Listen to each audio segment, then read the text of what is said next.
Do we want to wait 1 or 2 minutes, or we want to start now? I might just wait another minute or two, Okay. just so we can see if anyone else who's interested in coming to the conferences that wants to write an essay is going to come through. So maybe like 6:03.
So how about we start now? Sounds good. Okay. Hello, welcome everybody. And my name is Dong Lu, and I'm Chief Administrator of PLE. And today we are going to have an essay competition and lecture. And this is part of the ELA English Language Arts. So let me introduce our director of PLE ELA and teacher Deborah, and she's a certified teacher over 20 years in the public school, and she taught both in the middle school and the high school. Have experience in both teaching and directing of training program. Let's welcome Deborah. Thank you so much, Principal Lou. Thank you for being here. I'm so excited to have the opportunity to come together with you all tonight to be a part of this program. Really glad that you're here. I think that you're going to get so much out of this workshop tonight. I'm really excited to be able to introduce Jana to you. Jana has been involved in the Model UN program for a long time. She's coordinating it at Harvard, and she is a coach here at PLE. But probably the thing that will give her the best skill tonight to be able to share with you is that she won the essay contest as a high school student. So she has such expertise to share with you tonight, and really glad that you're taking advantage of this opportunity. I'm so thankful that she accepted the invitation to teach this workshop tonight. Welcome, Jana.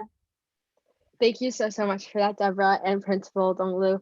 I'm really excited to be here tonight. I see some familiar names and faces from my coaching time over this past summer. So we are going to jump right into it. And today what we're going to be covering is essay writing. I know some of you are preparing for Yale Model UN's essay writing competition or Harvard Model UN. The topics that we covered today, we're going to be focusing a little bit on Yale's topic that they're presenting, but the skills that we're discussing and the presentation and formatting applies to both conferences and really all essay writing competitions you ever take part in during your time as a Model UN delegate. And just to note, some conferences run a little differently. I competed in essay writing competitions during my high school Model UN career, and was recognized at 2017 Harvard Model UN Conference. So we'll be going through that essay and honestly critiquing it too, because there's some things looking back now that I'm sure you all could do better, could write in a better format and with more prose than I did at the time. So let's start right off with our lesson for tonight. So do I have a nod from people that you can see the screen? Okay, awesome, perfect. So let's first get to know each other a little bit more because we're going to be spending some time talking with one another, getting to know each other, thinking about how you all think. So I want to go through and maybe if all of you could tell me something that's like a fun fact about you, something that I wouldn't expect. So I can start off and then I will call on you all in the order of which you're on my participants list. And if you guys want to like turn on your screen, your camera so I can see you, and just tell me a fun fact about yourself. So my fun fact that I think a lot of people don't know is that I actually have a second-degree black belt in Taekwondo, which I haven't used in a while, thankfully, not out on the streets using my skills, but I have done Taekwondo for 7 years, and I have a second-degree black belt, which I think is pretty cool. So let's go off to Alexander. What is your fun fact? Hey, I'm eating right now, but I'd say one fun fact would be, um, I actually started like Model UN just this year. So when I like take those classes, I'm always like, oh, I haven't done that many conferences or anything. But then like because I just started this year, so I think it's pretty interesting that like PLE has done so much this year, but a lot of us have just started. So I think that might apply to everyone, but I think it's pretty cool. That's really exciting. Wait, quick question. What are you eating? Just like random stuff. Oh, okay. Hope it's delicious. But also, yeah, no, PLE's honestly been doing a lot with Model UN this semester, even if we're online, which is definitely really exciting to see the activity. And hopefully you stick with Model UN because it's actually really fun once you get to go to conferences and have that in-person experience too. Annie, what about you? Tell me a fun fact about yourself. Fun fact, well, I play the accordion and I play the drum sets. So That's so cool. thank you. Oh, how long have you been playing? I've been playing the accordion for like, I don't know, since I was like 6, but I stopped for like a year in the middle, but then I self-learned and then I just continued on. And then I actually started learning guitar like 2 years ago. So that was actually pretty fun as well. Are you self-taught on the guitar too? Yeah, I did. That's so cool. Oh my God. Wow. Okay. Awesome. Bill, why don't you tell me a fun fact about yourself? It's what I like doing 3D animation and modeling. It's like one of my hobbies. That's awesome. What's your favorite sculpture or 3D model that you've made? Uh, Not really sure because I'm not that great at it yet. But like, so I made like a bunch of stuff that I've half finished. That's awesome though. Honestly, practice makes perfect, but even with modeling, it's just the more you practice, the better you get. That's so cool. Caroline, what about you? I play the violin now, but I used to play clarinet for a year back in 6th grade. That's so cool. You guys are so musically talented.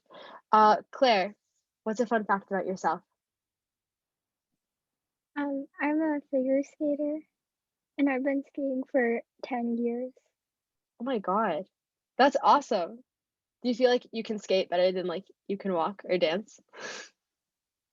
Sometimes, yeah. That's awesome.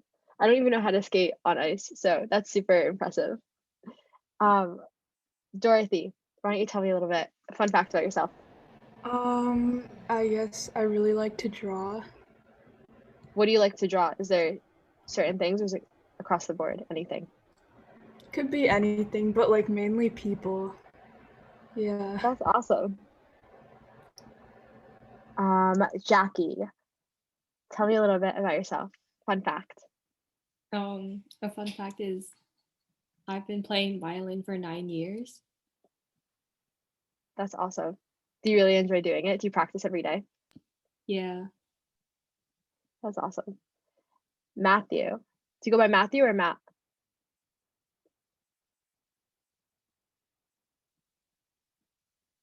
Okay, yeah, my keyboard is broken, but either Oh. one works. You can just call me whatever. And what's up? A fun fact is I do like video editing and like production and stuff for fun. What kind of videos?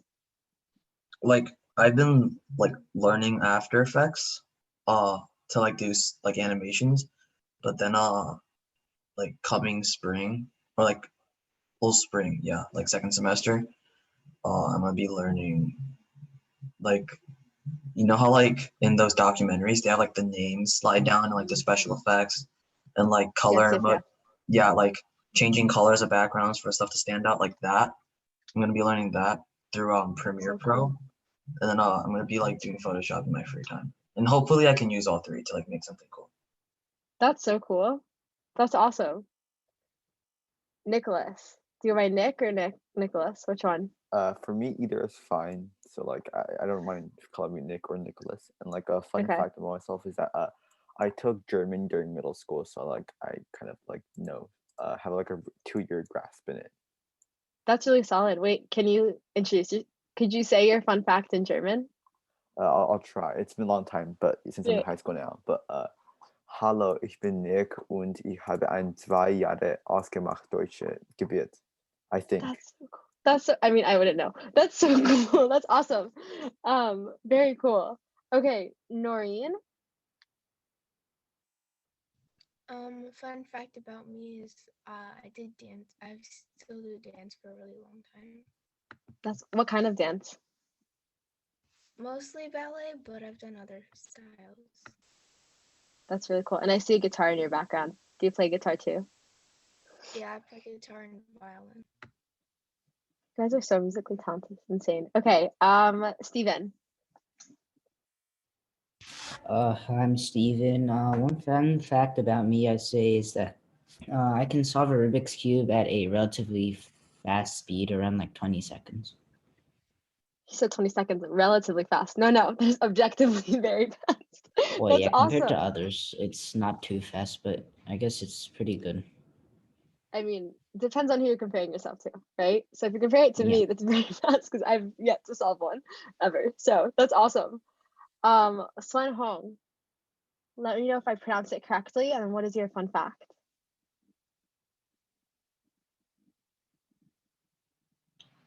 Actually, I don't. I'm not sure any fun fact. What's something that you like to do in your free time? I like to watch anime. That's awesome. My brother loves to watch anime too. Do you have a favorite show? No. Okay, that's awesome though. That definitely counts as a fun fact. And I think we missed Evan and Jack. You guys both popped in while we were going through. So Evan, why don't you go first, and Jack, you'll tell us your fun fact right after.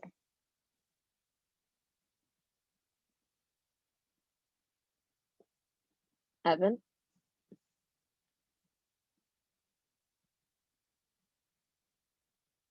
Okay.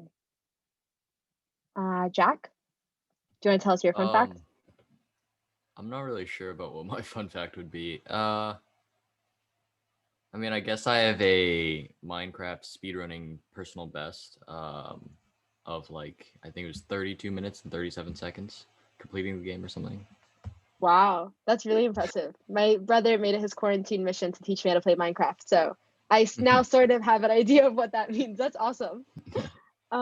Cool. Okay. Is there anyone that I missed going through? You hopped in while we were going through? Anyone? Okay, awesome. You guys are all very talented and all have a lot of really cool fun facts about yourself. So that was really cool to get to know you all a little bit more. So we're going to now jump into the substantive part of tonight. So what we're going to be covering in this lesson is going through the Yale Model United Nations essay contest. So the topics that we discussed are going to be geared towards Yale's conference, but the skills that we discussed in terms of how do you analyze a writing prompt, how do you write a formal essay for these competitions, and kind of the practice drills that we'll do are the same things that you want to think about when you're going through your actual essay competition writing process, whether it's for this conference, for another one next year, or another one during this kind of conference season in the spring. So let's start off with going over the Yale conference that we'll be discussing today. So the topic this year is unexpected leaders. It will go through in a second the actual full prompt, but what we want to make sure that we incorporate is international affairs, because like Model UN is discussing issues on a global stage, your essay wants to really take this question, right, and topic of unexpected leaders and bring it to that global stage. You're writing 1,000 words, double spaced in 12-point font.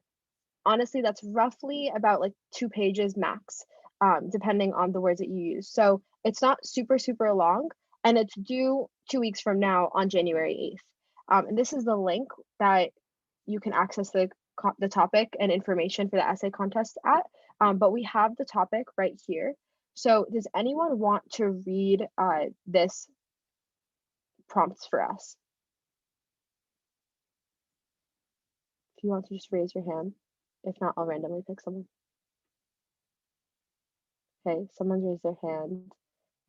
Caroline, why don't you read it for us? Often the idea of what makes a leader or who a leader can be reflects a societal bias or stereotype. Write an essay about someone you consider to be an unexpected leader. Your choice can be a person who defied the expectations or who overcame extreme challenges to effectively lead others.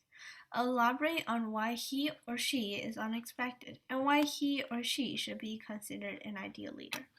The person should be from history or your own personal experience, but should incorporate international affairs in some aspect. Okay, perfect. Thank you, Caroline. So let's cover kind of the key points and takeaways from this.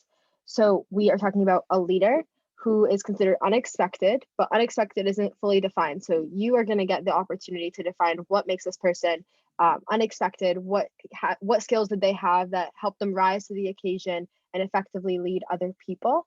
And also that you have the freedom to pick this person either from history or your own personal experiences in your lives, but that this has to incorporate international affairs in some way. So we're going to be breaking down each part of this writing prompt. So first, before we go into it though, I want to make sure that we all know how to use the annotate tools.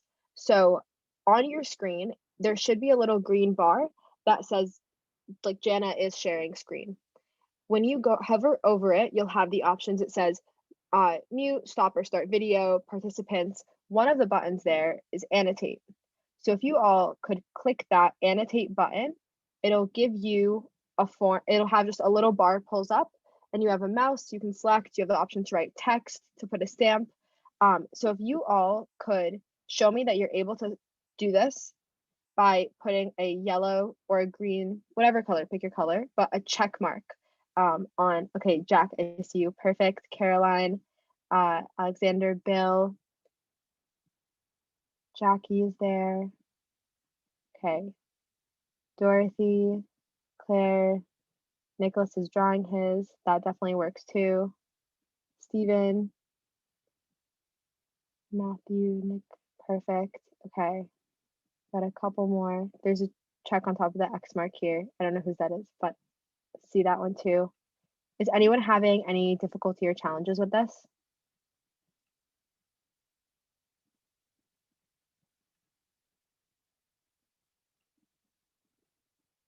No?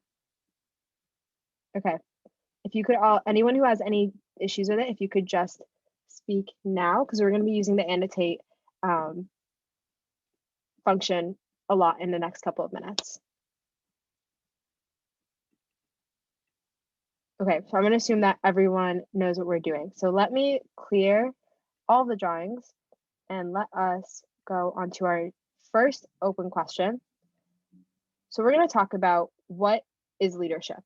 So a really pivotal part of this entire topic, the whole basis of it, is who is this unexpected leader that you're talking about, right?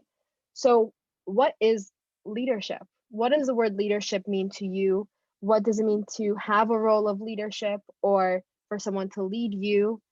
So if you all could use the annotate function and just put text in this blank box that we have, and kind of describe to me what words come to mind when you think of leadership.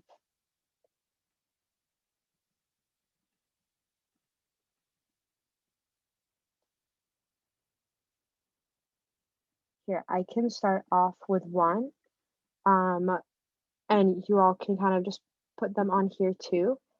So when I think of leadership, when it comes to mind is a good listener.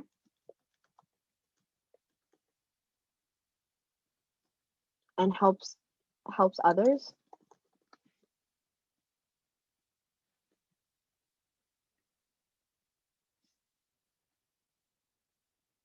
personality. Okay. Matthew, could you go a little bit more into specifics of that? What is a good personality? Ooh, brings out the best in others. Supporting other ideas, being able to compromise. Definitely. Inspiring others, helping ideas flow instead of dominating the ideas and having others do what they say. Knowledgeable, which is adaptable, yes. Being hard, I think that's going to say hardworking, right?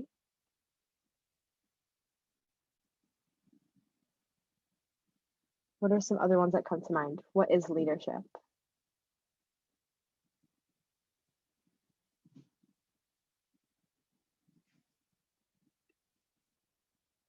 Okay, seeing a check. If there's ones that you agree with, you can definitely put a stamp or highlight it or put a star next to it to show that you agree with it too.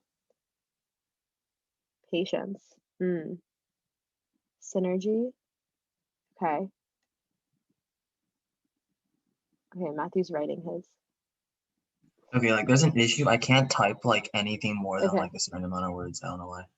Okay, what is it? I can write it for you. You can say it out loud. Like they have like the ability to like bring people together. Ability to bring people together. Got it. Okay. Are there any others around people's minds? Shows integrity, definitely.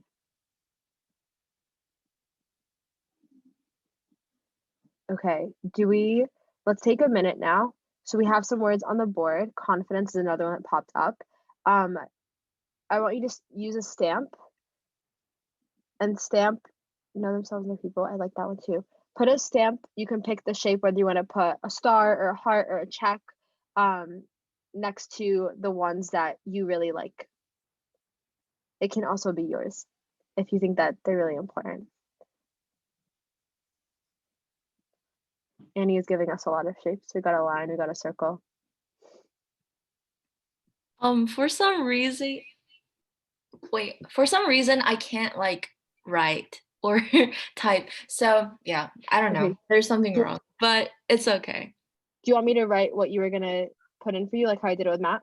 Oh no, it's okay. I think what I want to write is already on the board. So yeah. Okay. Can you stamp anything, or do you want me to stamp one of them for you? It's okay. I can draw weird circles. Okay, totally works. And if there's ones for the next round, because we're gonna be doing a couple of these, Okay. just let me know. All right. Thank you. Okay. Seeing a lot around leadership is the act of inspiring others and helping ideas flow instead of dominating the ideas and having others do what they say. Seeing a lot around good listener and helping others. There are different types of leaders. Some bring positive ideas and power, some are possessive. That's definitely a really important one right here, noting that there's different kinds of leaders. We'll get to that in a second. I like this one in all red. It doesn't have a heart yet.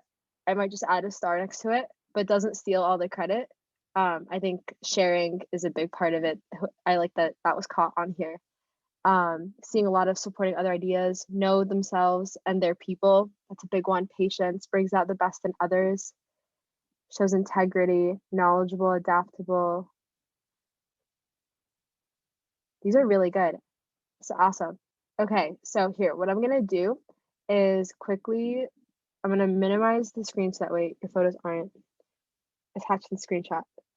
But I'm gonna take a quick screenshot of this and I can send it to Deborah or Principal Lou after, and we can maybe get this out to you too, so that way you can have it thinking. So don't erase what you've written down yet.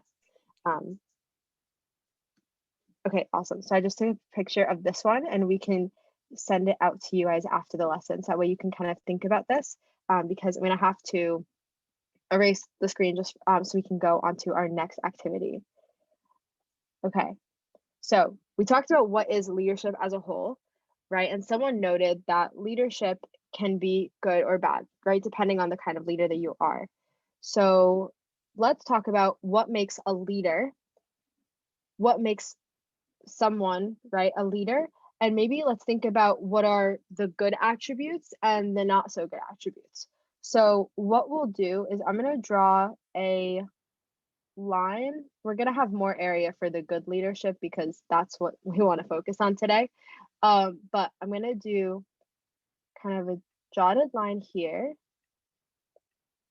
And let's think about on this side, good leader, and maybe here, not as effective leader. So let's think about what makes a leader. Think about the skills that you might need. Think about what kind of pushes you to that position.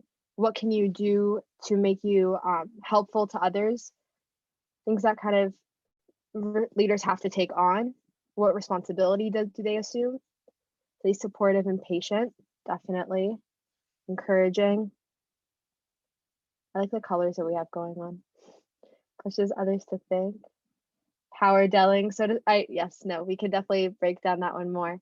Whoever wrote power delling, remember that was yours.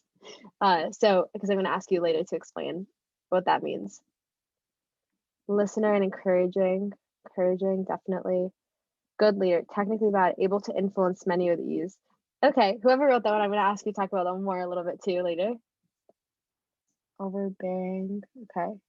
Oh, who is it that had the issue? We had Annie, right, and Matthew.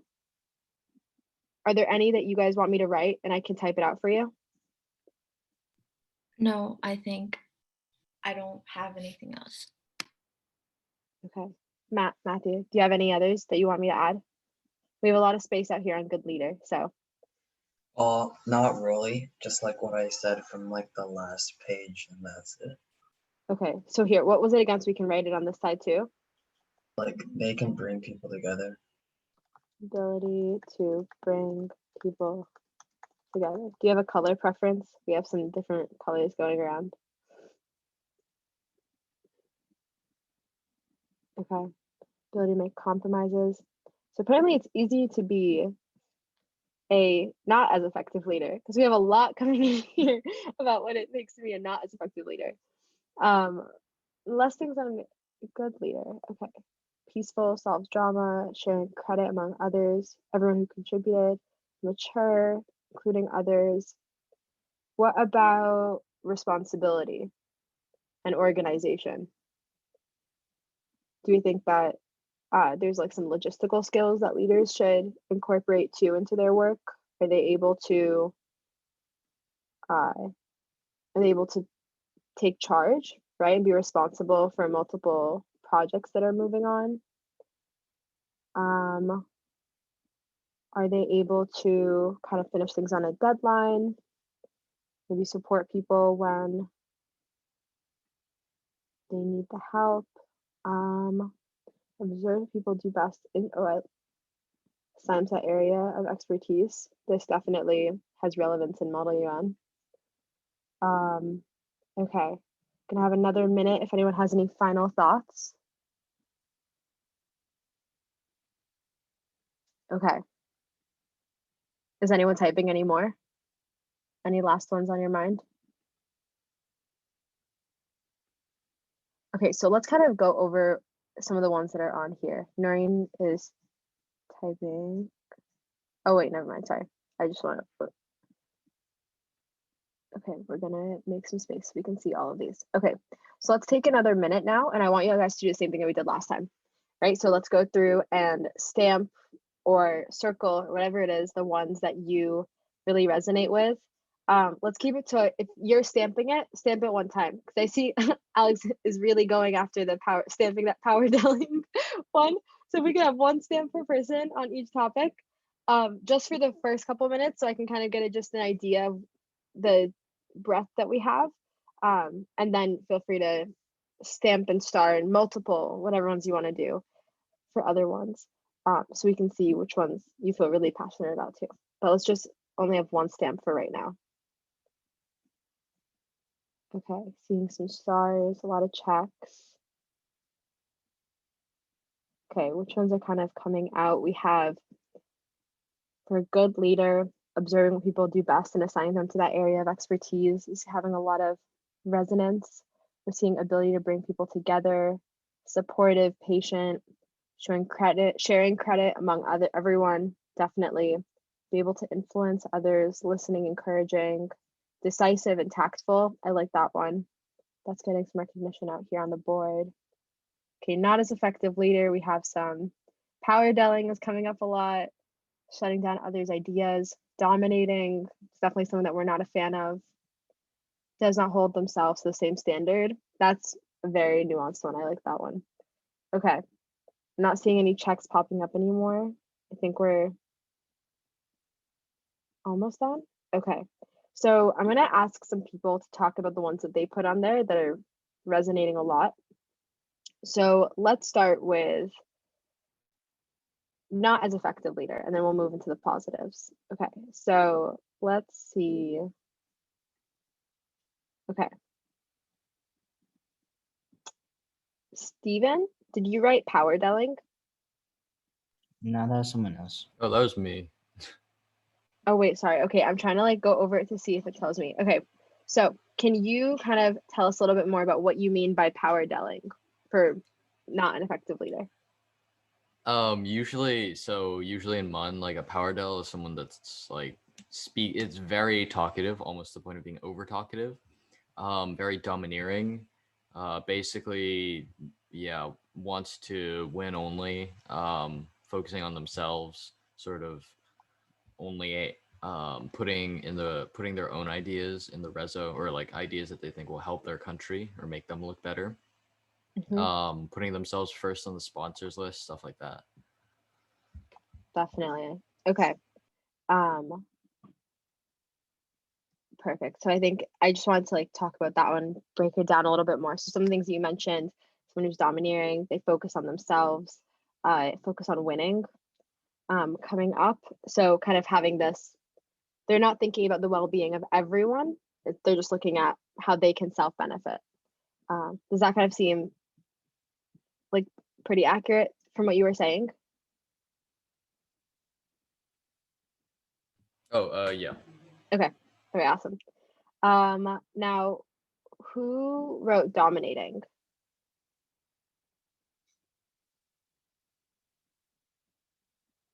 Is it Carolyn? I wrote that one. Yeah. Okay, awesome. Can you tell us a little bit more about what you mean by that? Basically what Jack said about the focusing on themselves.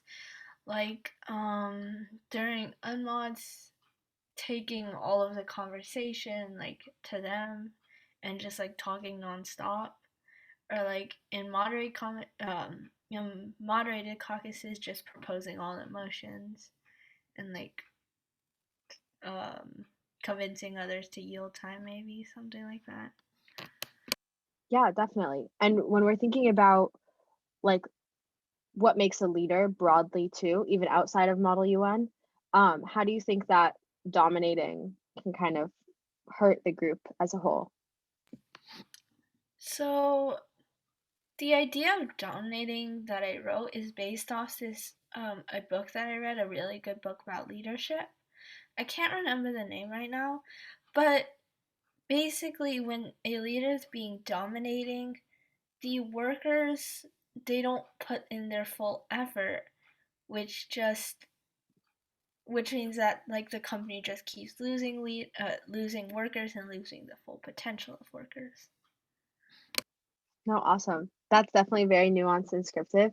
And I think that's exactly, you're right, right? If someone is dominating and they're taking charge, then the people around them are not going to want to work as hard. And it just lowers kind of the morale. There's less encouragement, less excitement. People aren't as excited to get to work. So I think that was definitely a big one I want to touch on. I like a lot of people checked it, which means a lot of you guys resonate and related to it. Okay, maybe the last one that we'll go over was does not hold themselves to the same standard and shutting down others' ideas, those two. So doesn't hold themselves to the same standard. Who wrote that one? Oh, I did. Okay, Alexander, can you tell us a little bit about what you mean by that? Yeah, so like if you're a leader, then you must be leading a team. But if you don't hold yourself to the same standard, then it's like it's just not morally okay to judge your team if you can't even do it yourself. And also by not holding yourself to the same standard, your team, as Caroline said, will probably like lose morale and just doesn't feel like their leader is even worth leading. Yeah. No, awesome. Exactly. And that definitely as a whole, right, can make a whole group fall apart. So and a lot of you guys checked it, so clearly it's on you as a whole, this whole group kind of agreed on that one too. Maybe the last one for not as effective leader will be shutting down others' ideas. Who wrote that one? I did. Okay, Jackie, can you tell us a little bit about that? Well, it's kind of like if you're working in a group and then your group mates propose an idea and you're the leader, but then you don't necessarily listen to them, and then you kind of label those ideas as like bad or something because they're not your ideas. No, definitely. Stealing other people's ideas is a huge no and a red flag. And then also shutting down people's ideas. I think on the whole, a lot of what you guys are saying for what makes someone a not as effective leader is just the group dynamic, right? So if they're focusing only on themselves, if they're shutting other people down, if they're kind of lowering the energy and the encouragement within the group, that's not going to help someone be a strong leader and help them make an impact. So there's a lot of semblance and parallels between a lot of what you guys are saying. So now let's talk about what makes someone a good and a strong leader, because those are the kind of people that you're going to want to look out for and think about when you're writing this essay, and really highlighting maybe some of these items and these personality traits or these skills that people have that makes them a strong and effective leader. So one of the ones that was the most liked and starred and stamped was this one that says, observe what people do best and assign them to that area of expertise. So Caroline, you wrote that one, right? Yeah. Okay. So, Can you tell us about this one? Yeah. So for this one, it relates back to the leadership book that I was talking about for dominating. So it goes back to how if people don't like what they do, then they won't work as hard toward it. Because when a good leader should see what people enjoy the most, what they do the fastest, what they do the best, and then give them a task that lets them use this skill that they really enjoy, or just like this work that they like. No, that's awesome. And definitely, I know for those of you that have been and gone to Model UN conferences, there's a lot of that, like self-assigning or delegates assigning other delegates to jobs that they feel like, oh, if you really feel like you're comfortable talking to other delegates, why don't you go out and talk about our resolution? Or if you feel like you're better capable to write it, then people will work on writing the working paper or the draft resolution. So definitely you guys have experience with what that looks like. But I think that's definitely, I was very excited to see that hop on the board as something that makes someone an effective leader across the board, right? So really catering to people's expertise and their talents. Another one that came up was this one says, technically bad, able to influence many with ease.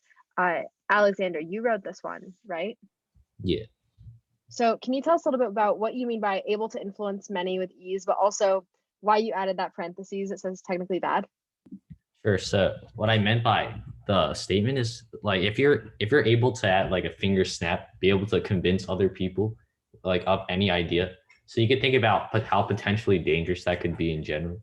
I mean, like a lot of maybe authoritarian regimes are able to harness that. So that's why I added that parentheses. Otherwise, in Model UN, a good leader who can like influence people, well, that's really what makes that gives them like the leadership position. Because if you're not able to influence in committee, you won't be able to, just lead anything. Jack, your hand is raised. Yeah, sort of following along on that, I think an example of that would be Hitler. He was quite a good public speaker, but he sort of convinced people to, obviously the wrong cause. And so that's probably an example of, like, he was technically a good leader, but for the wrong cause. No, definitely. And I think that's really good, like divide to make when thinking about what is leadership and the power to influence. It's definitely, if you have the ability to be a people person and attract people for a cause, you have a lot of skill and power with that, and using it responsibly, I think, is definitely a very, very important caveat to note there. So thank you so much, Jack. That was a great addition. Another one that got a lot of checks and marks on it, we had taking initiative, or hold on.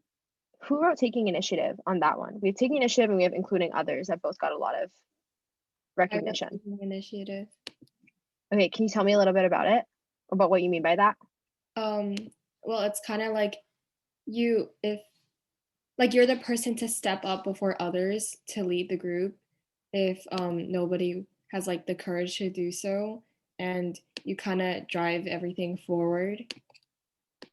Definitely. I think the step up, definitely, I'm gonna put that on our notes here so that we have it, because that is massive, very important in terms of thinking, especially about like unexpected leaders, like who steps up to the plate when you need it. So definitely that was a great one, Jackie. And this last one, including others, who wrote that one?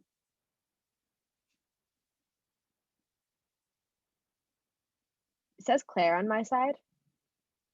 Claire, was it you? Yeah, I wrote that one. Okay, so do you want to tell us a little bit what you mean about including others and why that's a great trait and for an effective leader to have? Yeah, so I wrote that because good leaders will be able to include everyone in the group to work together, and it'll help the group, the overall, and it'll help them work better and achieve whatever they're doing. Awesome, perfect. And that's definitely very important, right? Because if you're a leader, that means you're working with others, and you can't work with others if you leave them on the sidelines. So it's definitely a really big one to pull in. Awesome. Okay, so we're gonna do the same thing we did last time. So just give me 1 second. I'm gonna minimize this so that way I can take a quick screenshot. Okay, perfect. So have that saved. I'm gonna clear the screen now. We have one more left to do before we move on to kind of thinking about what else we can, how to actually format and structure an essay. So now international affairs. Now, the first thing that might come to mind is Model UN, but unfortunately, Model UN isn't everything that happens in the world. There's a lot more to it. So if we all could take another minute to think about international affairs, when you think of international affairs, what comes to mind?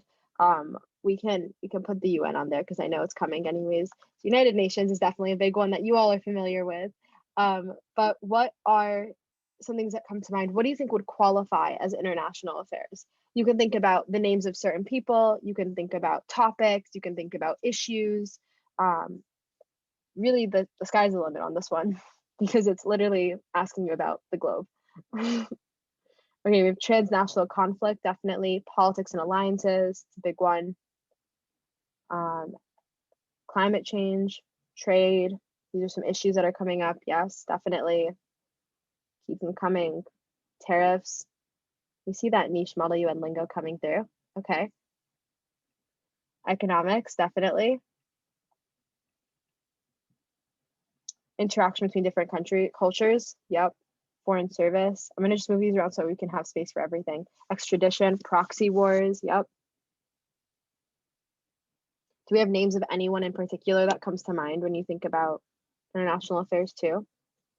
Immigration, emigration, Trump, President of the United States, definitely. Xi Jinping. Nope, definitely also.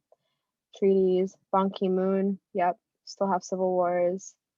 Angela Merkel.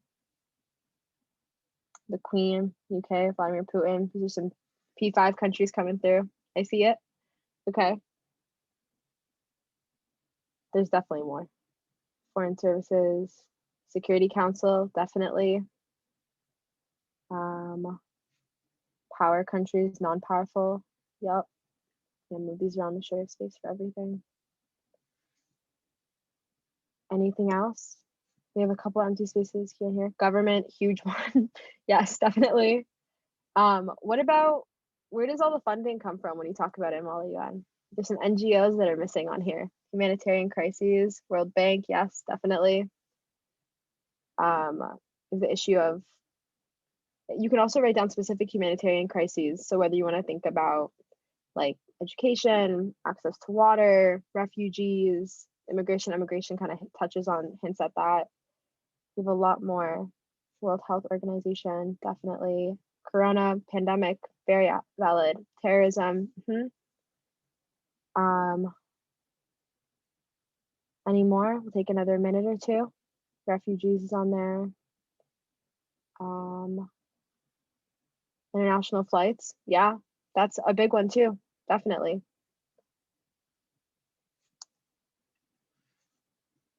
Okay. So for this one, we're not going to be stamping them because, and cargo. Yeah. Wait, I'll move these to get them closer. We're not going to be stamping these just because it's not whether they resonate more or less. These all technically count in international affairs. So you're all right and you're on the ball with these. Is there any that anyone wants to kind of speak about? Which ones immediately came to mind?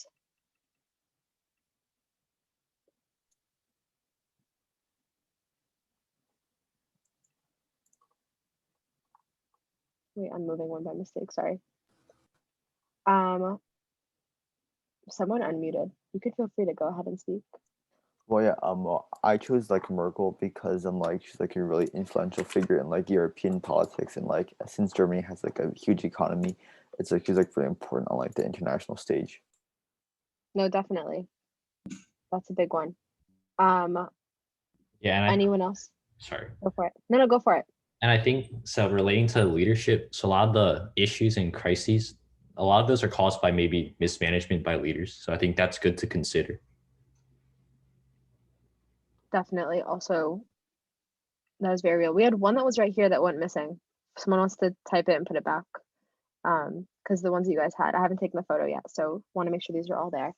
But that's definitely true. A lot of the ones that are on here, crises, leaders are the ones that are taking charge of our nations and getting them to work together. And so solving and supporting individuals through crises is definitely on their responsibility list.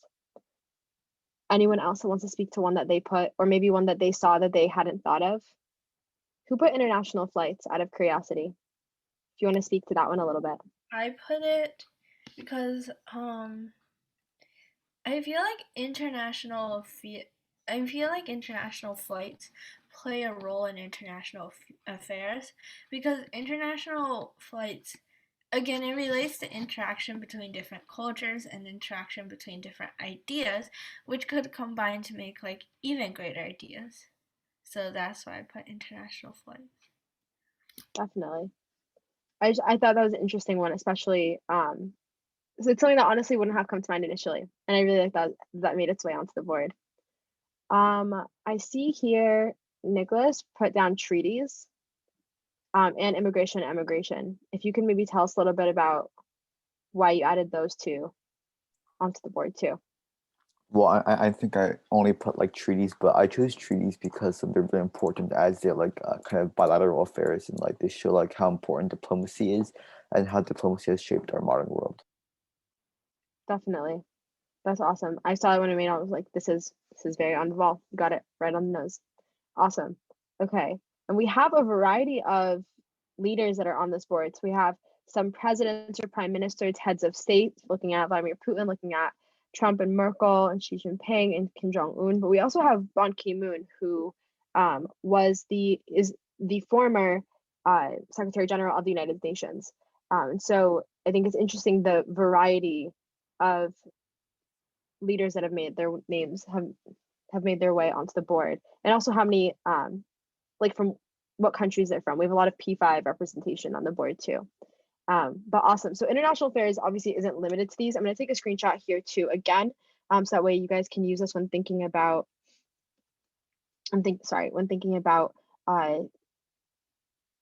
what and who you want to write about as your unexpected leader.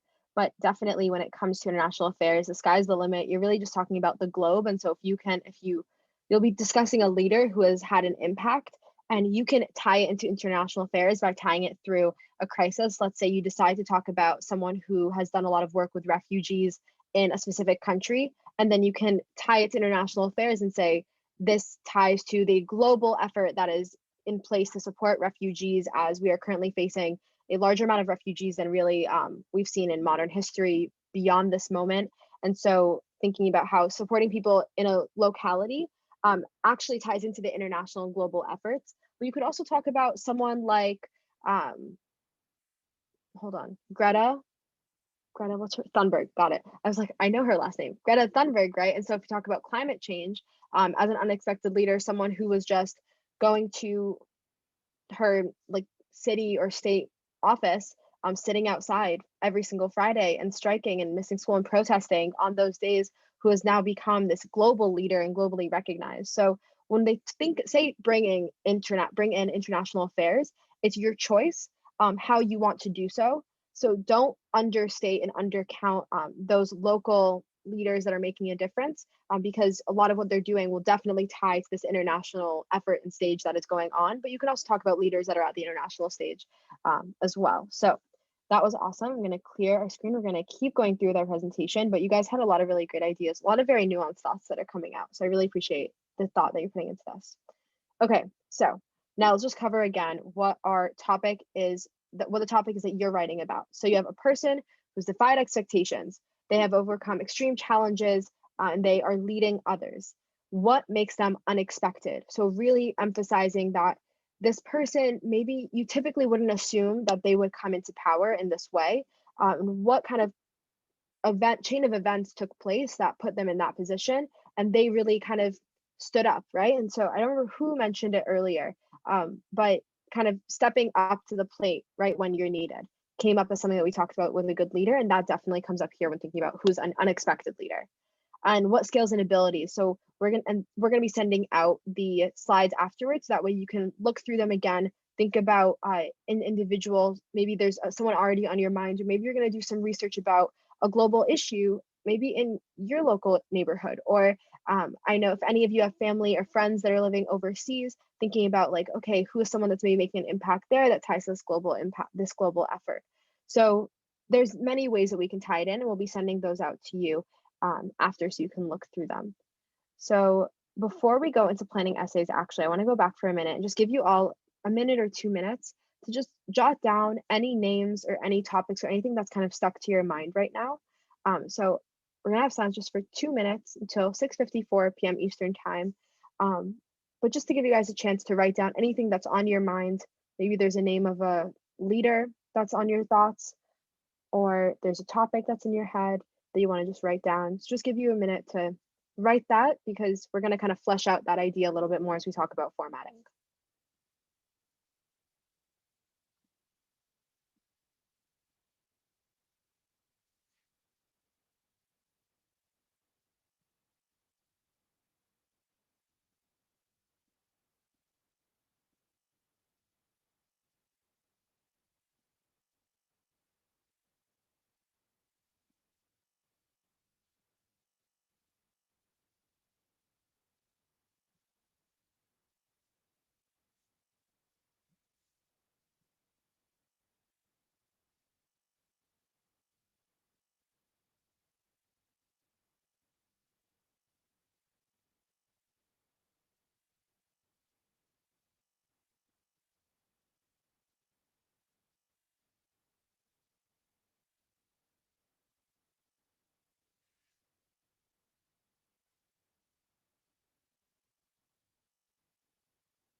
Okay.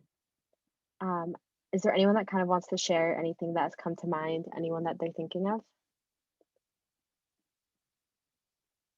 Totally fine if not. Oh, Caroline, go for it. So I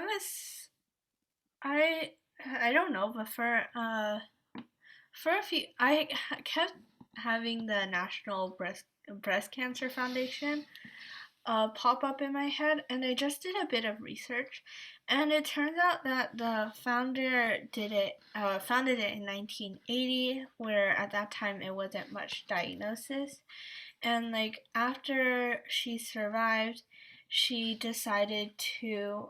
She didn't found it at first, but then like after a few years or so, after like on some self-reflection, I guess she founded it and helped a lot of women, I guess. Yeah, no, definitely. You could 110% make that your essay topic.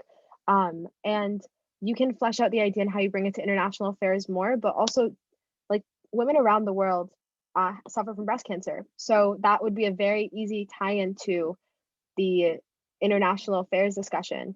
And maybe if she's traveled for conferences and spoken in other places, that sounds like a really, really great topic, and a lot of great, quick research, intro research that you just did too. Awesome.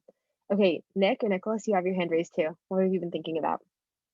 Yeah, I'm not sure how this would play into international affairs, but I was thinking how like AOC could also could fit this role, because how she was like a bartender and like she didn't really like it was really unexpected her win and stuff because how she like transformed her life. So I think that she could be also a contender for this position. No, definitely. I could definitely see you making the case, especially with the different experience before getting into politics argument definitely plays into the unexpected leader. Um, you could tie it into international affairs if you maybe look at what work has she done on international affairs. I know she's spoken out on climate change and the Green New Deal, but it'd be interesting to look into that too. Maybe she's spoken about international affairs, how she thinks the US should act in other countries. And that could be something that you use to tie in and say that like she's an unexpected leader coming from different experiences and that has it influenced her opinions on XYZ international topics. Someone else had their hand raised for a second.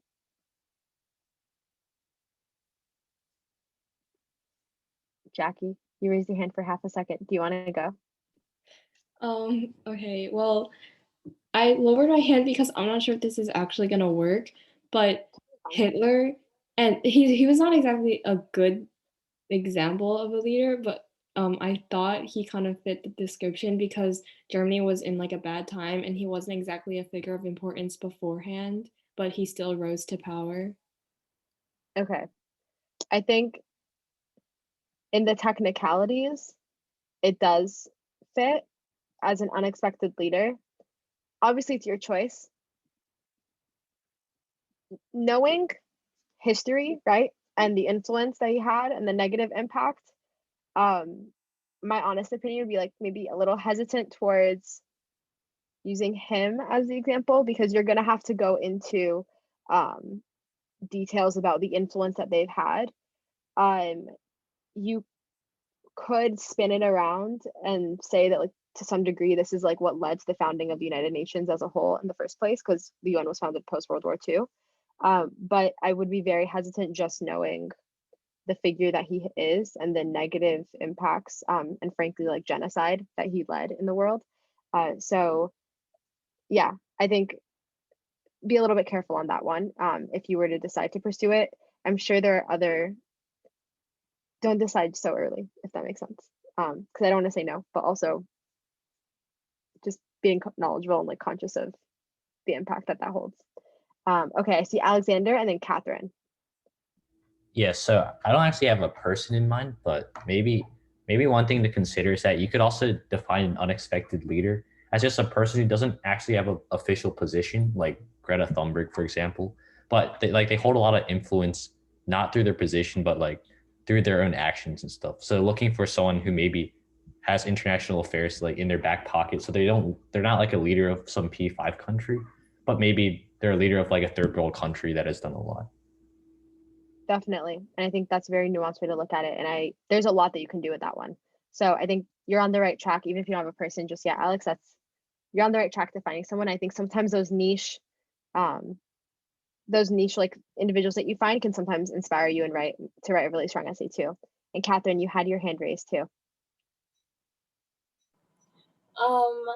I kind of don't know if it like counts, but I was saying like someone like Misty Copeland, who was the first African American woman to be promoted to the role of principal dancer at American Ballet Theater, and she inspired a lot of people and young girls who like might feel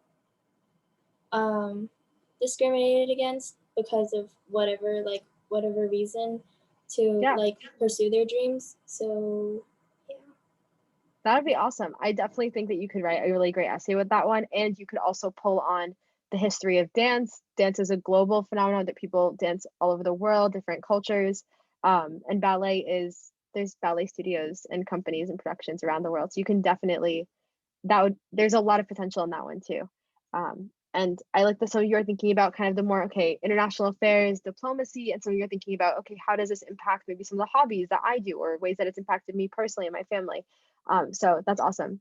I really like the ideas that we have so far. So we're going to keep going and thinking about how do we actually structure and format these essays. So as you're thinking about your topics and what you want to write about, this is the format that we want to kind of think about and what you're going to eventually write for your essay, right? So you start off with your opening paragraph, which you're answering the prompt and you're creating this roadmap for your reader and your audience, right? So really just giving us your thesis statement, this person is an unexpected leader for XYZ ways, and they are effective in supporting XYZ, and making sure that we know that there's this international affairs component that's maybe been hinted at in your opening paragraph. So we know it's coming.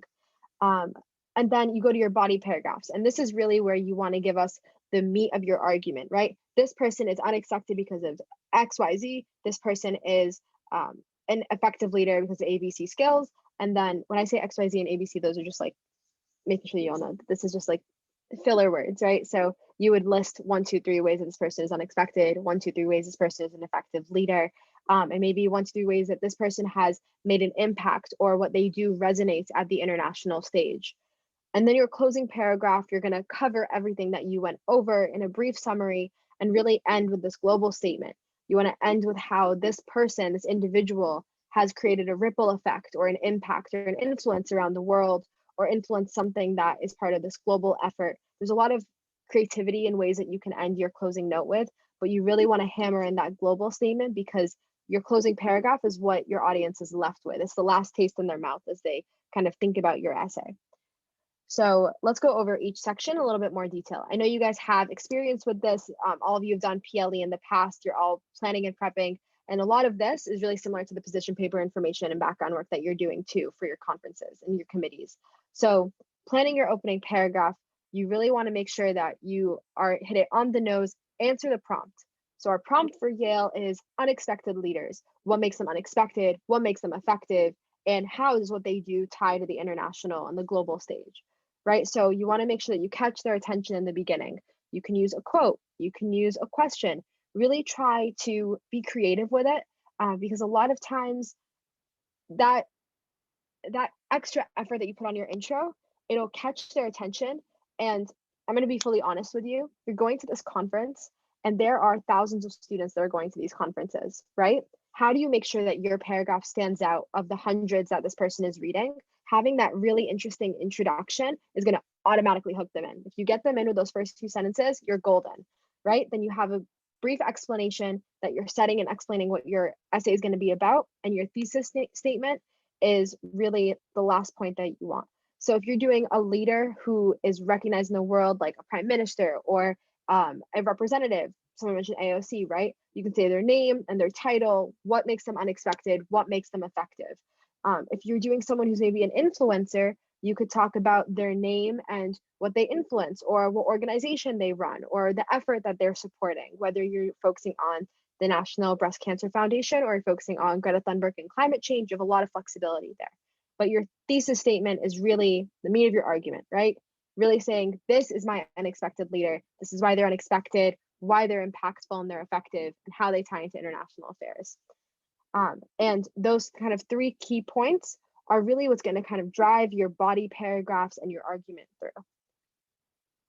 So your body paragraphs, each one is going to build on the last, and each one really focuses on a key point, right? So you want to have your topic sentence saying that this person was an effective or unexpected leader because A, B, and C, right? You'll list out your points, and then you'll spend your body paragraph really explaining them. So it's maybe, let's take the AOC example for a second, right? Let's say we started with, she originally doesn't have a background in politics. She went to college.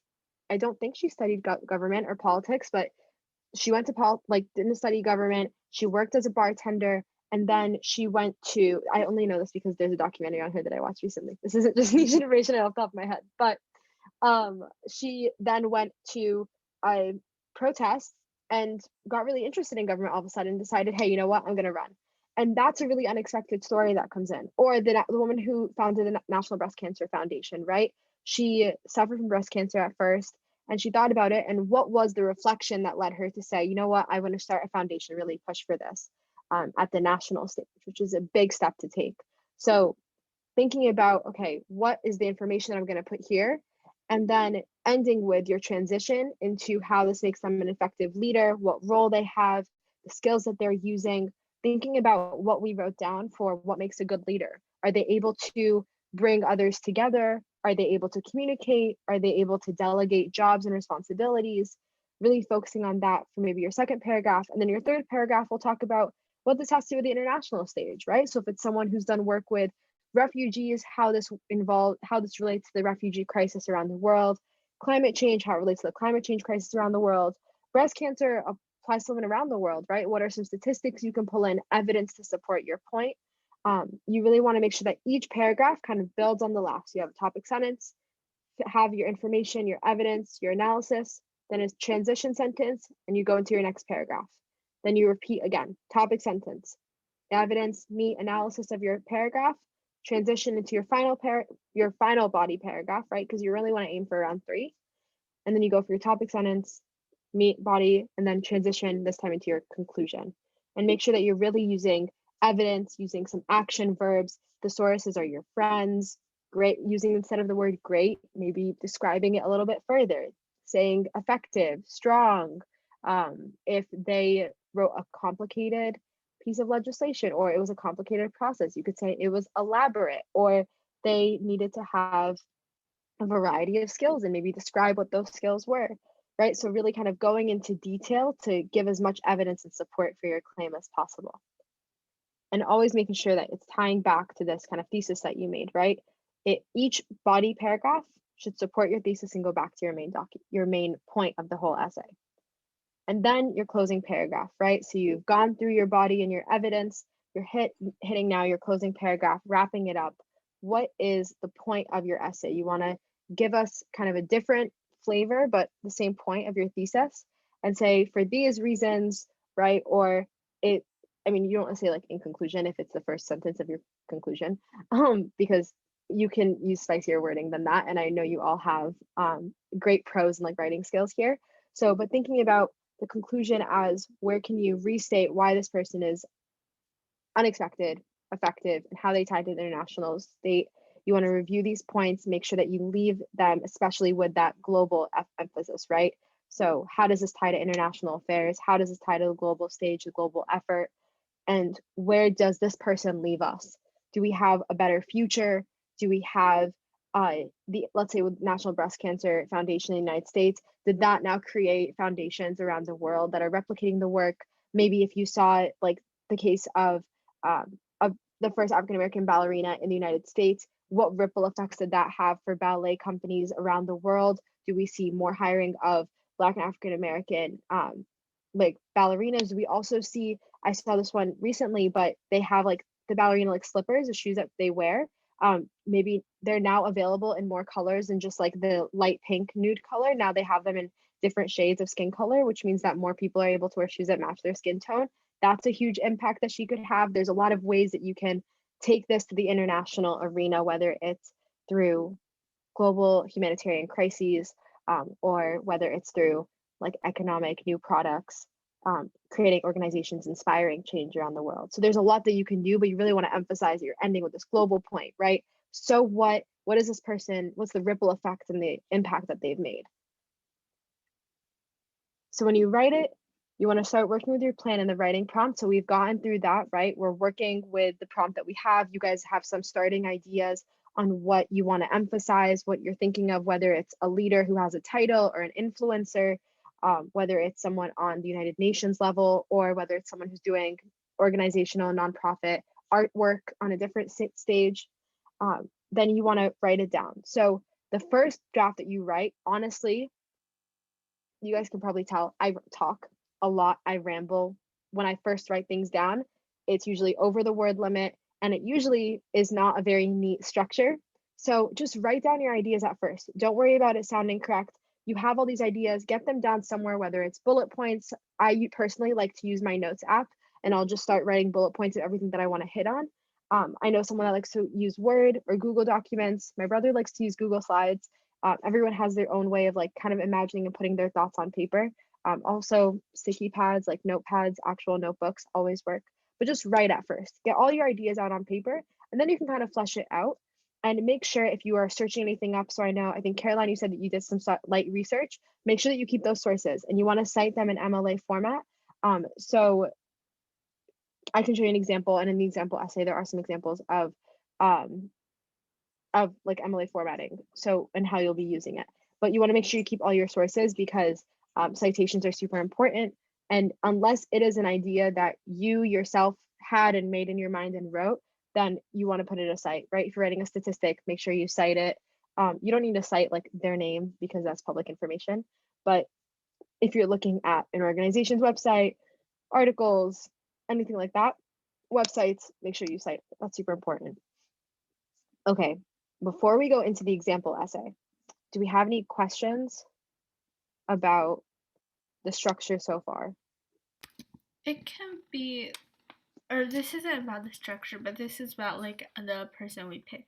So it can be like head of foundations, right? Or Definitely. like charities. Definitely. Okay. Yeah, so you just want to make sure that it's someone who you can argue and say, this is an unexpected leader. And you want to make sure that you can tie what they're talking about or the impact they make to the global stage. But there's a lot of creativity with it. They have it very vague and open. So yeah, definitely. You can do someone who runs an organization, you could do an artist, you could do an influencer, you could do official heads of states, obviously. There's a lot of opportunities here. But yeah, the sky's the limit with this one. Okay, so this is a quick review of what we went through. So you'll have these slides, you'll be able to go through them, but opening paragraph, really set the stage, hook your reader in, thesis and roadmap, body paragraphs, one main focus, so topic sentences for each paragraph and they support each other, and then end with your, this should say closing paragraph. Oh, sorry, hold on. Closing paragraph, not opening paragraph, but closing paragraph, review your thesis, end with your global statement and your impact. Okay, so now what we're gonna do is look at an example essay. So I am going to, okay, you can still see, perfect. We're gonna be looking at the essay that I wrote in 2017. So the Harvard Model UN runs its conference. I'm not sure if YMUN works the exact same way, but there's levels to the essay writing competition. So what they did is people would submit their essays and then 30 students are selected from those who submitted their essays and would be recognized as like having been recognized within the essay writing competition. So the topic that year was right and responsibility. I unfortunately couldn't find the actual like full text of the quote, but the gist of it was we're focusing on the world's responsibility, nation's responsibilities to act, and who carries that burden essentially. So what I'm going to do now, this is obviously it was shorter. Every conference has their own limitations, but I believe this one was 500. I may have gone over the word limit, but it's fine. We made it through. So I'm gonna just take a minute. This is the first page. And when you finish reading the first page, if you could just give me a thumbs up, so that way I know, and then I'll scroll to the second page.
Do we have any thumbs up if I scroll a little bit to get past at least the introduction?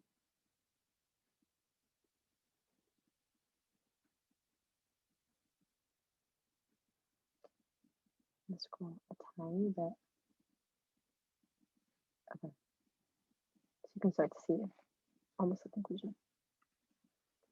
I'll take another like 3 minutes on this. It's okay if you don't read all of it. Just skim it to get kind of the gist of the point.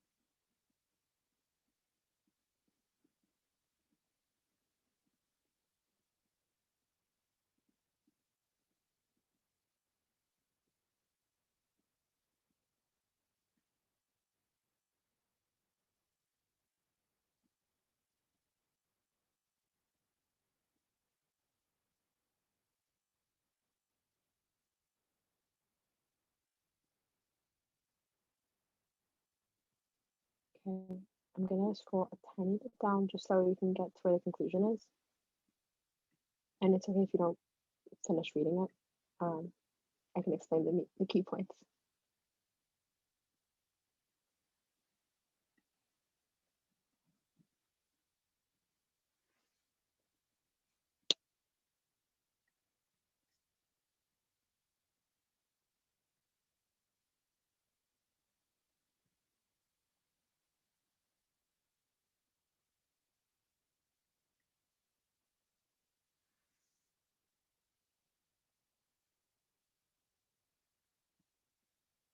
Okay, take 1 more minute just to skim through the conclusion.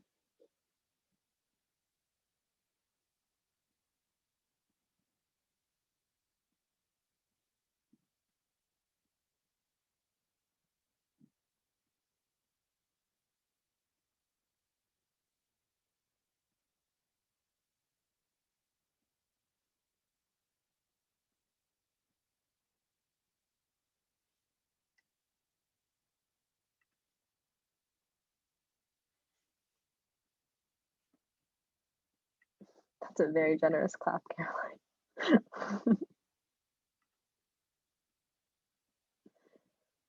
Okay, so I'm just gonna walk you through a little bit in terms of the structure here.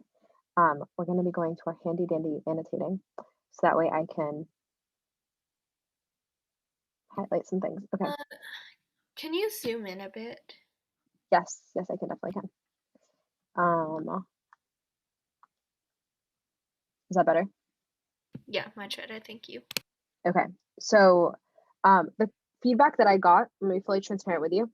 The feedback that I got on this essay was it was compelling. The reframing of the question was definitely effective, but that they felt I could have a stronger thesis statement from the very beginning. So I'm gonna explain to you what I wrote and how maybe if anyone thinks of like how I could tweak it and change it in the future. So from the start, the topic is responsibility and right and like the right to protect others, right? So the United Nations has this responsibility to protect framework. It's questionable how effective it is, and that's the whole point of this essay, and that we have this responsibility, we must now act upon it.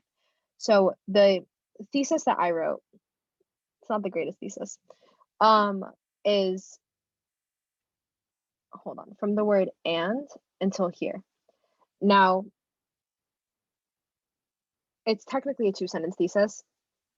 It's not fully effective, right? So what it is, the thesis as it stands is, and the question of is there an international responsibility to protect should be replaced with how do we act upon our responsibility to protect?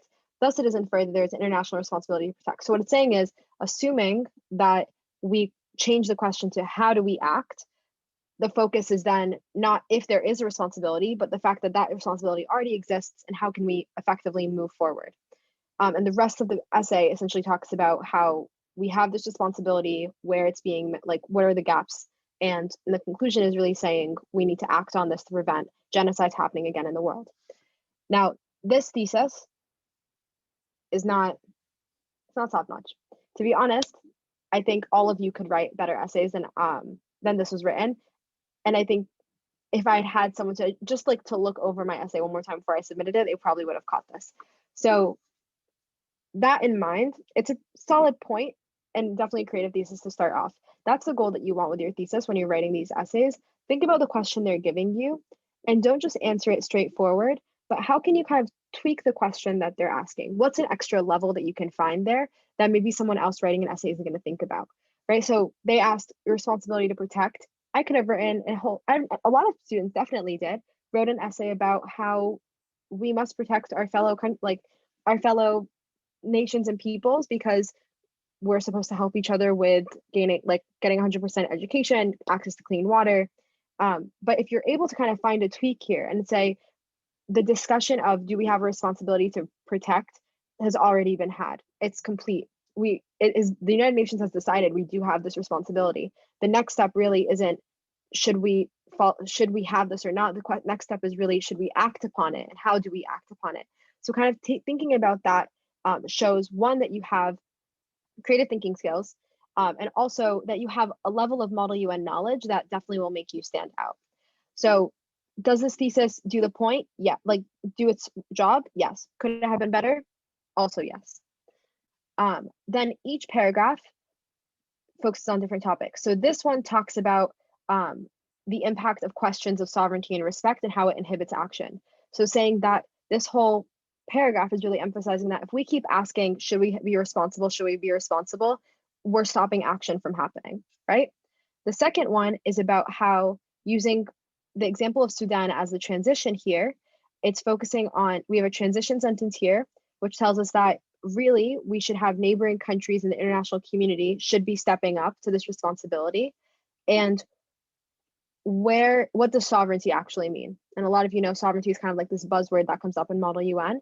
Really giving it weight here though, and saying this paragraph is going to be talking about how sovereignty presents limits on how we can intervene, but it also doesn't stop us 100%. That if there's a genocide happening, like what happens in Bosnia, and I go into that example, then the UN's responsibility is to step up. And this only had 2 body paragraphs because I had already gone over the time, or gone over the word limit of 500. But what you'd want to do, honestly, is add a 3rd paragraph and say, like, what impact does this have on the global stage recently? And really turning this conclusion paragraph into 2.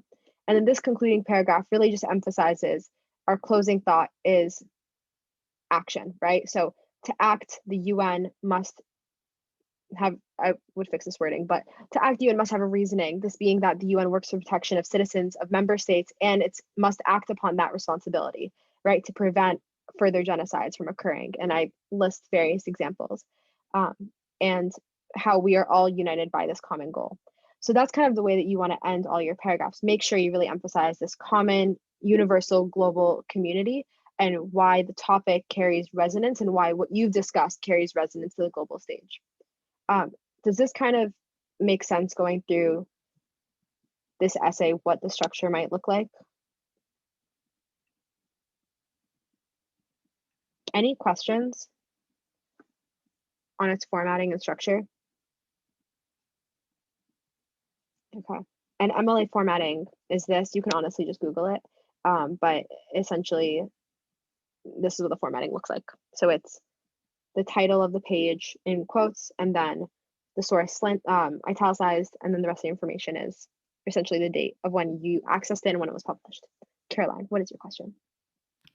So you talked about how you twisted the original prompt into one that suited your needs. So for this year's essay, how would you twist the prompt? If I were writing an essay, yeah, for this. Yeah, I think a really effective way to twist the prompt is to focus I think the essay you have this year, the topic is a little bit more straightforward than mine was. So there's a little less twisting you can do. If you wanted to be creative with it, I honestly think picking someone who has done work on a local area, whether it's locally within one country or within one state, and how does what they do impact the global stage. So thinking about like someone who's done work with refugees in or one organization in like Greece, and what impact does this have at the global stage is definitely a creative way to bring it in. You could twist it also. I think the ballerina one would be really cool if you were to talk about like the arts or something, and the impact globally could be like products that are now available that are in different skin tones and that are more inclusive, and what does that do at the global stage. So I think I would twist and be creative with what does international affairs mean, because international affairs is more than just diplomacy and ambassadors at the United Nations. Does that sound good? Does that kind of make sense? Yeah. Yeah. Okay. Alexander, what's up? Yeah, just a formatting thing. So Yeah. wait, so MLA does require footnotes because I remember only Chicago style needs the footnotes. Yeah, so MLA, I'm pretty sure is in-text citations. I did footnotes. They didn't dock me on it, but it is a niche thing that like it would be nice. And I think they definitely know when they read them that you did like MLA to the full extent. I honestly did footnotes just because I think spacing wise, Okay. formatting when I sent it in. It's not a big niche thing. We're gonna actually cover formatting right now. So let's hop back into it. But yes, do in-text citations for MLA. Chicago is footnotes. Okay, so process of revising and editing and formatting.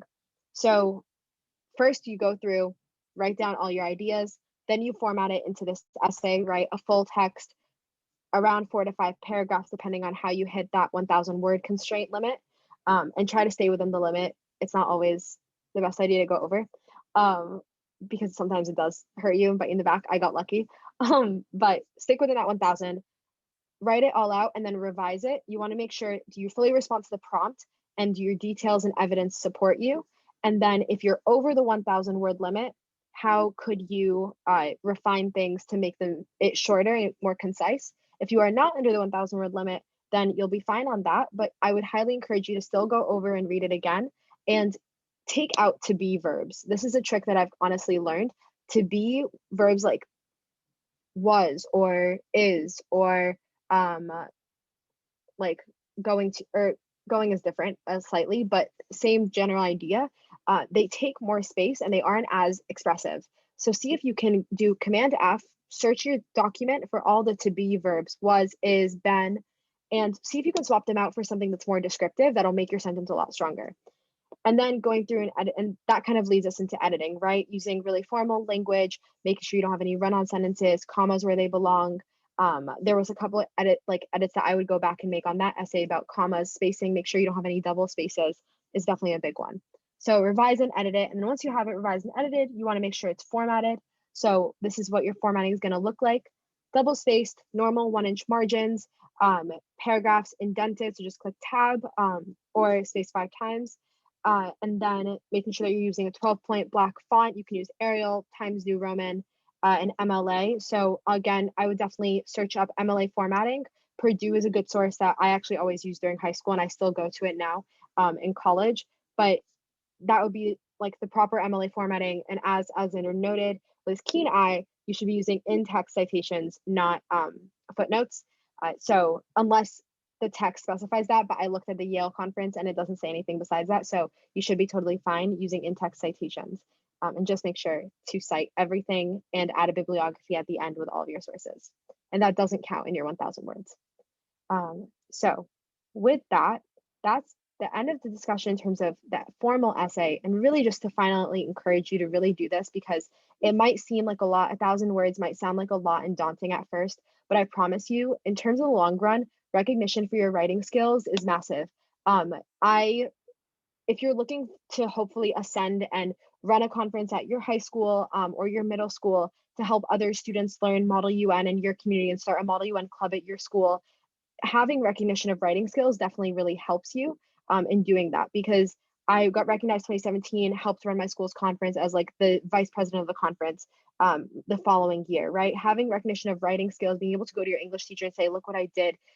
That's a really impressive thing. And a lot of schools take pride in you and they would be more than happy to announce you. And it also gives you the chance to kind of get to know your headmaster and your principal more, which honestly is something great looking at college down the road. Having recognition for your writing skills is a very important tool, not tool, but like recognition for yourself to hold and certificate for you to say, look, I did that. It's a chance for you to learn about a new topic. I didn't know much about the right to protect before I wrote my essay, but that topic gave me a lot of opportunity to research new things in world history in ways that I actually just had a course this past semester and we spent a whole 2 weeks talking about the right to protect. And I was already fairly familiar with it because I had done that initial research for an essay competition 3 years earlier, right? So it comes back later in really important ways. And it gives you a chance to learn about a new topic, whether you're learning about National Breast Cancer Foundation, about climate change, about elected officials in your community. definitely a great opportunity. And then honestly, conference recognition and has special events for those who win. I don't know what it's going to look like online this year, but I got to meet a U.S. ambassador. So he's Ambassador Williams, he's a U.S. State Department official and ambassador. He was the acting director of the Office of United States and Haiti Affairs. And so these are some photos with me. I got him front row, asked him a question, got a photo, got to actually shake his hand and get to meet him. And it's a really cool opportunity because, to be honest, some of you might be like this, but when I did Model UN, I was like, this is really cool. I want to do this for the rest of my life. I want to be the US ambassador to the UN. And that is, you got to do a couple things before you get to the point of being the US ambassador to the UN, right? And so what does that kind of in the middle ground steps look like? And I got to talk to him about what does it mean to be in foreign service? What is that in the first place? I honestly learned that the US had a foreign service, that you could be ambassadors to other countries and diplomats and work and do something like Model UN for a job. Through this meeting, because I got the chance to meet him, and I went home and I Googled him after and got to know a lot more about the work that he does. And it's a really cool opportunity to get to meet someone that you wouldn't have access to otherwise. And yeah, it makes me smile just looking at these photos because I was so excited. I remember I got left the event and I called my mom immediately, right? So those opportunities to get to meet someone are honestly invaluable, even if you don't get to like stay in contact with them in the long term. But to get to have that exposure is awesome. So I would definitely highly encourage you all to write your essays. We'll be going through and having office hours where we'll assign you to coaches who can go through and read your essays. But I really love getting to write with you all today, talking about what does it mean to be a leader, get to know you all. And this is my email. If you have any questions, definitely write it down. And feel free to send me over questions you have about your prompt, about what you're thinking about writing on. I'd be more than happy to support you all and help you with this. But yeah, that is all for this lesson. Thank you for everybody and today's lecture, and thank you, Jenna. It's a very excellent lecture. Thank you. And for student in the Yale Model UN Conference training course, we are going to set up the team of coach. For example, we have Jenna that of course is excellent candidate for that, and also we have like the head coach of the Yale Conference training course. Chris also is very good. He's current editor of the college student Princeton College Student magazine, and he's also very good in writing. And we will let you know very soon. For those of for Harvard conference training course, so far we did not get a positive response. That is going to happen the same last year, but we'll let next year definitely, according to Jenna, we're going to have one. So we should. And yeah, that's yeah. Thank you for everybody. Yeah. No, awesome. Thank you all so much for coming through to class today. I'll stick around if you have any questions. Feel free. But good luck with that essay writing. You guys are all going to kill it, and I can already tell you have a lot of really creative ideas going around.